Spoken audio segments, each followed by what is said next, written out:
ഫോണിലും ഫേസ്ബുക്കിലും ഇൻസ്റ്റാഗ്രാമിലും എവിടെ നോക്കിയാലും കാണുന്ന ഒരു കുഞ്ഞൻ ചിഹ്നം, നമ്മുടെ സ്വന്തം ഹാഷ്ടാഗ്. പക്ഷെ ഒരു കാര്യം പറഞ്ഞാൽ നിങ്ങൾ വിശ്വസിക്കുമോ? ഇന്ന് ലോകത്തെ ട്രെൻഡുകളും വിപ്ലവങ്ങളും നിയന്ത്രിക്കുന്ന ഈ ചിഹ്നം ഒരു കാലത്ത് ആർക്കും വേണ്ടാത്ത വെറുമൊരു യൂസ്ലെസ് ബട്ടണായിരുന്നു. അവഗണിക്കപ്പെട്ട ആ ചെറിയ ഫോൺ ബട്ടൺ എങ്ങനെയാണിന്ന് ലോകത്തിന്റെ തന്നെ ഭാഷയായി മാറിയത്? ഇത് വെറും ചിഹ്നത്തിന്റെ കഥയല്ല, ഒരു വിപ്ലവത്തിന്റെ കഥയാണ്. വാ, നമുക്ക് ആ കഥയിലേക്ക് പോകാം.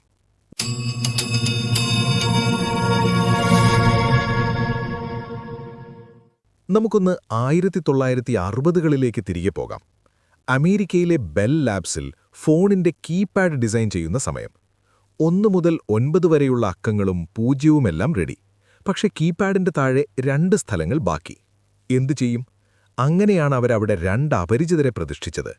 ഒന്ന് സ്റ്റാർ, മറ്റൊന്ന് ഹാഷ്. അന്നത്തെ ചോദ്യം, ഇതിന്റെ ഉപയോഗമെന്ത് എന്നായിരുന്നു. ഉത്തരം, ഒന്നുമില്ല.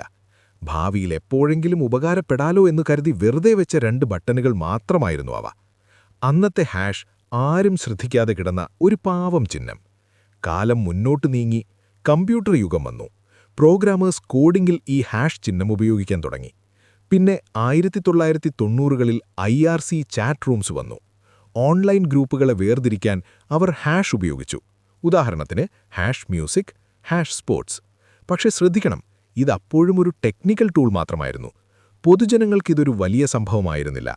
ഹാഷ്ടാഗ് അതിന്റെ മാസ് എൻട്രിക്കായി കാത്തിരിക്കുകയായിരുന്നു. ഇന്നത്തെ പോലെയല്ല അന്ന് ട്വിറ്റർ. ആകെ മൊത്തം ബഹളം. അവിടെയാണ് ക്രിസ് മെസീന എന്ന ഗൂഗിൾ എഞ്ചിനീയർ രംഗത്തെത്തുന്നത്. അദ്ദേഹത്തിന്റെ ഐഡിയ ഇതായിരുന്നു: ഒരേ വിഷയത്തെക്കുറിച്ചുള്ള ട്വീറ്റുകൾ ഒന്നിപ്പിക്കാൻ ഈ ഹാഷ് ചിഹ്നം ഉപയോഗിച്ചാലോ?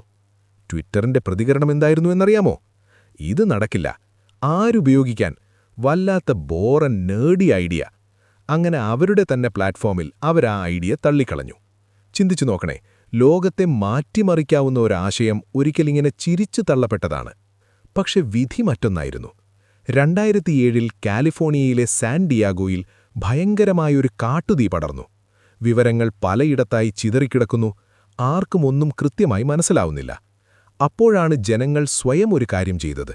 അവർ ഹാഷ് സാൻ ഡിയാഗോ ഫയർ എന്ന ഹാഷ്ടാഗിൽ വിവരങ്ങൾ പോസ്റ്റ് ചെയ്യാൻ തുടങ്ങി. ഒരൊറ്റ ക്ലിക്കിൽ ആ ദുരന്തത്തെക്കുറിച്ചുള്ള എല്ലാ അപ്ഡേറ്റുകളും ലഭ്യമായി. അതോടെ കളി മാറി. Hashtag = organisation, hashtag = community, hashtag = ശക്തി. ഇതായിരുന്നു ആധുനിക ഹാഷ്ടാഗിന്റെ യഥാർത്ഥ ജനനം. 2010ഓടെ ട്വിറ്റർ ഔദ്യോഗികമായി ഹാഷ്ടാഗിനെ അംഗീകരിച്ചു. പിന്നെ ഫേസ്ബുക്ക്, ഇൻസ്റ്റാഗ്രാം, ടിക്ടോക്ക്. ഇന്ന് ഹാഷ്ടാഗില്ലാത്ത ഒരു ഡിജിറ്റൽ ലോകം ചിന്തിക്കാനേ വയ്യ.